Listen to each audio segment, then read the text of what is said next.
जितेंद्र आव्हाड आपल्यासोबत आहेत. आज लाखो मराठा अनुयायी सध्या आझाद मैदानामध्ये आहेत आणि आरक्षणाची मागणी करतात. नाही, असं आहे की त्यांची आजची मागणी नाही, त्यांची पूर्वीपासूनची मागणी आहे. सरकारला हे आंदोलन होणार ह्याची कल्पना होती. सरकारने भूमिका आधीच घ्यायला पाहिजे होती, आधीच चर्चेला सुरुवात करायला पाहिजे होती. चर्चेअंती मार्ग निघतो. हा कुठल्याही राजकारणातला आपला अनुभव आहे, एवढ्या वर्षाचा अनुभव आहे. अनेक आंदोलनं महाराष्ट्राने देशाने बघितली. चर्चा नाही केली की काय होतं हे आपण शेतकरी आंदोलनावरनं बघितलंय, जे पंजाबच्या सीमेवर झालं. त्याच्यामुळे वाटतं की चर्चा व्हायला पाहिजे होती. विखे पाटील म्हणतायत ओबीसीतनं आरक्षण देणार की नाही हे तुम्ही सांगा, जर तुम्ही सरकारवर टीका करताय. असं आहे, हेच त्यांना आग लावायची आहे. हीच त्यांना आग लावायची आहे की ओबीसींना असो. तुम्ही देशभरातली गेल्या 10-12 वर्षातली आंदोलनं बघा. हरियाणामध्ये त्यांनी आंदोलन पेटवलं जाट. बाकी जे गरीब शूद्र आहेत, ज्यांना आपण ओबीसी म्हणतो, ते घाबरले. ते बरोबर बीजेपी बरोबर उभे राहिले.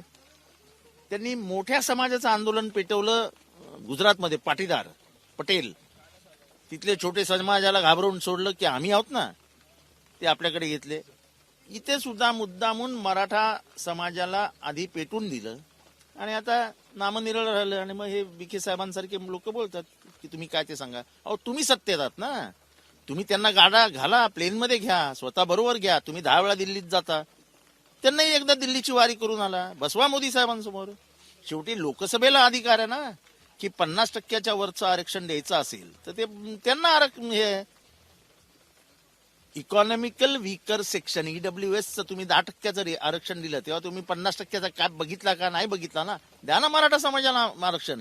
आमच्यासारखे ओबीसी, आमच्यासारखे क्षुद्र, हे गेले 15 वर्ष मी विधानसभेत भाषण करतोय की मराठा समाज हा अल्पभूधारक झालाय, त्याची आर्थिक परिस्थिती कमकुवत झालेली आहे, तो सगळ्या दृष्टीने मागे जातोय. आणि मराठा मागे जाणं हे महाराष्ट्राच्या हिताचं नाही, कारण का महाराष्ट्राच्या विकासामध्ये अनन्यसाधारण योगदान आहे त्यांचं. 50%च्या आत आरक्षण मागतायत म्हणतात. असं आहे की आमची भूमिका आम्ही सांगितलेलं आहे की ओबीसी समाजाला मिळालेलं आरक्षण एक शूद्र म्हणून मिळालेलं आरक्षण आहे. आणि त्यामुळे त्यांना आरक्षण द्यायचं जे आहे ते ह्यांनी जो वाट पेटवलाय या सरकारने, हा त्याच्यासाठीच पेटवला आहे की जे होणार नाही ते होण्यासारखं दाखवायचं. मला सांगा ना, पहिला जो एकनाथ शिंदे साहेबांनी गुलाल उधळला, तो गुलाल आहे कुठे? म्हणजे विस्मृती ही देवाने दिलेली सर्वात मोठी देणगी आहे. याचा सर्वात जास्त वापर जर कोणी करत असेल तर ते बीजेपी. सगळं विस्मृतीत टाकून द्यायचं. पण आमच्या लक्षात आहे ना, हरियाणामध्ये तुम्ही काय केलं, तुम्ही पंजाबमध्ये काय केलं, तुम्ही गुजरातमधल्या पटेल आंदोलनामध्ये काय केलं, आम्ही बघितलंय. तेच तुम्ही इथे करताय. मराठा विरुद्ध ओबीसी आग लावायचे, हिंदू विरुद्ध मुसलमान आग लावायचे आणि आपली मतं अबाधित राखायची. बस मतांच्या राजकारणाशिवाय आपल्याला काही सुचत नाही. वाशीतल्या गुलाल उधळल्याचं प्रकरण तुम्ही सांगितलं, लोक विस्मृतीत गेलेत. मात्र आता जरांगे असं म्हणतात एकनाथ शिंदे करत होते, अजित पवार देखील करत होते, फडणवीस मात्र करत नाही. आता तो त्यांच्यातला काय वाद आहे हा देवास ठाऊक, त्या वादात मला पडायचं नाहीये. पण हे सगळं काय घोटाळा आहे हो त्यांचा त्यांनी बघावा, आपल्याला काय करायचंय. आमचं म्हणणं आहे मराठा समाजाला आरक्षण मिळालं पाहिजे आणि ते कायदेशीररित्या मिळालं.